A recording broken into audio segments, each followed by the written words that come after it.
ये देखिए, है ना बिल्कुल क्रीमी गाढ़ा दही। इतना गाढ़ा दही है कि ऐसा लग रहा है कि ये आइसक्रीम है। और यहाँ पे मैं आपको बर्तन भी दिखा देती हूँ। बर्तन में भी पानी बिल्कुल नहीं आया है, बिल्कुल पानी नहीं है इस दही में। और इसमें हमने कोई अलग सी चीज़ भी नहीं डाली है, बिल्कुल सिंपल दूध है और दही है। तो यहाँ पे मैं आपको निकाल करके भी दिखा देती हूँ। देखिए, बिल्कुल ऐसा लग रहा है कि बर्फ़ी के पीस रखे जा रहे हैं। तो ये है हमारा बिल्कुल प्योर हलवाई स्टाइल दही। ऐसा दही तो मथुरा वृंदावन में मिलता है, बांके बिहारी जी के सामने। Hello my dear smart chefs, कैसे हैं आप आज? तो चलिए इस लाजवाब सुपर क्रीमी गाढ़े दही को कैसे जमाना है, इसकी रेसिपी देख लेते हैं। तो इस लाजवाब सुपर क्रीमी गाढ़े दही को जमाने के लिए यहाँ पे हमने एक कढ़ाई ले ली है और उसमें डाल दिया है 1 लीटर फुल क्रीम दूध। और अब हमने इसको हाई फ्लेम पे उबाल लिया है। और जब ये इस तरीके से उबल जाएगा तब हम फ्लेम को घटा करके मीडियम पे कर देंगे और इसको इस तरीके से एक बार घुमा देंगे ताकि ये तले में ना लगे। और अब हम इसको मीडियम फ्लेम पे 10 मिनट तक इसी तरीके से गाढ़ा होने देंगे। बीच बीच में इसको चम्मच से हिलाते ज़रूर रहिएगा ताकि जो दूध है वो नीचे तले में लग ना जाए।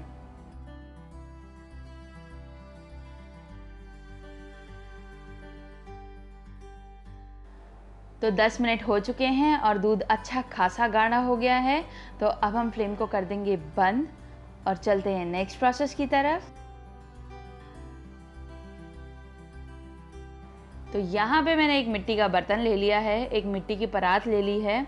तो ये आपको बहुत ही आसानी से मिल जाएगी। गर्मियों के दिन हैं, कुम्हार लोग सड़कों पे लेकर के बैठे रहते हैं। ज़रूरी नहीं कि आप परात ही लें, आप किसी और शेप का भी ले सकते हैं।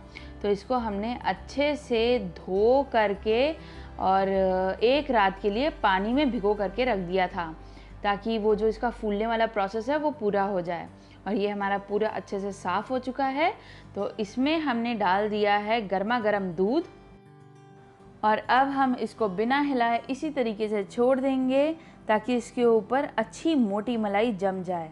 और जब इसके ऊपर अच्छी मोटी मलाई जम जाएगी तब हम साइड में इस तरीके से उंगली डाल करके देख लेंगे कि इसका जो टेम्परेचर है वो गुनगुना हो गया है कि नहीं। मतलब जब हम इसमें उंगली डाल करके देखें तो ये बिल्कुल हल्का गर्म होना चाहिए, मतलब उंगली को गर्म ना लगे, ऐसा टेम्परेचर होना चाहिए। अगर इससे ज़्यादा होगा तो दही नहीं जमेगा। और यहाँ पे हमने थोड़ा सा दही ले लिया है, इसको हमने चम्मच से हल्का मैश कर लिया है। और अब हम इसमें डाल रहे हैं पानी। ये जो दही है जिसको खट्टा भी कहते हैं, जामुन भी कहते हैं, इसको इस तरीके से हल्का जब हम मैश करके डाइल्यूट कर देते हैं तो जो दही है वो बहुत जल्दी जमता है। आप इसको थिक भी डाल सकते हैं, मगर मैं अपने एक्सपीरियंस से बता रही हूँ कि जब थिक डालते हैं तो देर में जमता है दही। और अब हम ये जो पानी सा हमने बना लिया है दही का, उसको हम इस तरीके से चारों तरफ डाल देंगे। और ये हमने इस डाइल्यूटेड दही को चारों तरफ अच्छे से डाल दिया है।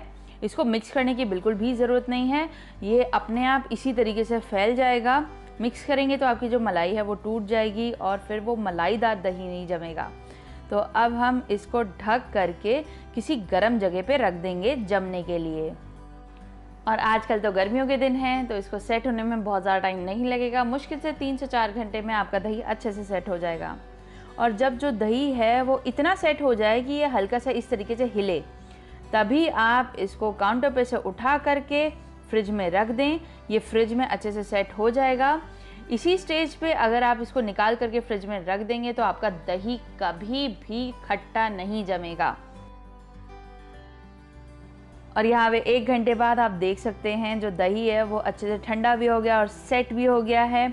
और ये दही इतना बढ़िया, इतना मीठा जमा था कि हमारे घर में कुछ ऐसे भी लोग हैं जो दही बिना चीनी के लेते ही नहीं हैं। उन्होंने भी इस दही को प्लेन खाया है। क्यों, है ना कमाल की ट्रिक? मतलब हमने दही भी खा लिया और चीनी की जो फालतू की कैलोरीज होती हैं वो भी नहीं गई। तो इसको मैं आपको कटोरी पे भी रख के दिखा देती हूँ। तो ये बात तो आपको माननी पड़ेगी कि इतना क्रीमी, इतना गाढ़ा दही तो कई बार हलवाई के यहाँ भी नहीं मिलता है। ये दही ऐसे तो खाने में टेस्टी लगेगा ही, मगर इससे जो चीज़ें हम बनाएंगे वो कितनी ज़्यादा टेस्टी लगेंगी। उम्मीद है आपको मेरा आज का ये लाजवाब सा वीडियो पसंद आया होगा। अभी के लिए विदा लेते हैं, मिलते हैं मंडे वेडनेसडे और थर्सडे को सुबह 9 बजे।